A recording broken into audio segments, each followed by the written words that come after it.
দীর্ঘ সময় অভিনয় থেকে দূরে থাকার পর আবার ছোট পর্দায় ফিরছেন নবনীতা দাস। নতুন গল্প নিয়ে আসছে জি বাংলা সোনার। দুই বোনের ধারাবাহিক হলেও এখানে থাকছে একাধিক বিশেষ চমক। অন্য বোনের চরিত্রে থাকছেন কোন অভিনেত্রী, সেই তাপট্টুপুর থেকে শুরু করেই বর্তমানে জোয়ার ভাটা বোনেদের গল্প নিয়ে ধারাবাহিক কম হয়নি আজ পর্যন্ত। কিন্তু নতুন ধারাবাহিকে দুই বোনের সম্পর্ককে কেন্দ্র করেই এবার গল্প সাজাচ্ছে জি বাংলা সোনার। সদ্য শুরু হওয়া এই চ্যানেলটি বেশ কিছুদিন ধরেই ভিন্ন ধারার পারিবারিক বিনোদনের ধারা নিয়ে পরীক্ষা নিরীক্ষা করছে, আর তারই ধারাবাহিকতায় আসছে এই নতুন নতুন গল্প।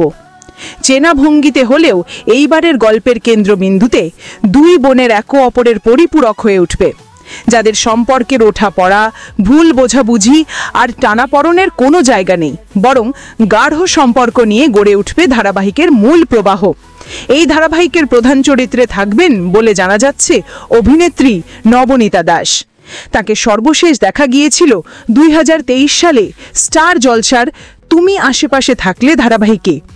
দীর্ঘ বিরতির পর আবার ছোট পর্দায় ফিরছেন তিনি। নতুন ভূমিকায় তার উপস্থিতি দর্শকদের জন্য নিশ্চয়ই আলাদা আকর্ষণ তৈরি করবে, কারণ নবনীতার অভিনয়ের স্বাভাবিকতাই তাকে আলাদা করেছে নেয় বাকিদের থেকে, আর এমন চরিত্র তার জন্যই তৈরি। অন্য বোনের চরিত্রে থাকছেন অভিনেত্রী দেবাদ্রিতা বসু। সম্প্রতি শেষ হওয়া জি বাংলার জনপ্রিয় ধারাবাহিক মিঠি জোড়াতে তিনি নেতিবাচক ভূমিকায় অভিনয় করেছিলেন।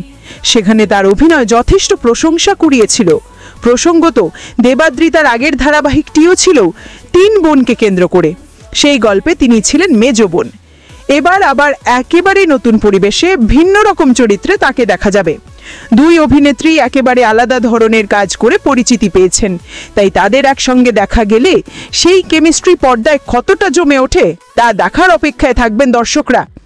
গল্পটিও সম্পর্কের সূক্ষ্ম দিকগুলোকে সামনে আনবে বলে ধারণা করা হচ্ছে, যা পরিবার কেন্দ্রিক ধারাবাহিক পছন্দ করা দর্শকদের কাছে বেশ আকর্ষণীয় হতে পারে। একদিকে নবনীতার প্রত্যাবর্তন আর নেতিবাচক চরিত্রে সফলতার পর ইতিবাচক চরিত্রে দেবাদ্রিতার ফেরা, এই দুই অভিনেত্রী জুটে দর্শকদের জন্য এক নতুন অভিজ্ঞতা তৈরি করতে পারে। চ্যানেলও আশা করছে দুই বোনের এই গল্প দর্শকদের সঙ্গে খুব দ্রুতই সম্পর্ক গড়ে তুলবে। তবে এর থেকে বেশি কিছু জানা যায়নি। কবে থেকে শুরু বা নায়কের চরিত্রে কে থাকছেন সেটা এখন সবাই বলবে। আপনাদের মতে এই দুই অভিনেত্রীর জুটি কি ছোট পর্দায় জাদু করতে পারবে?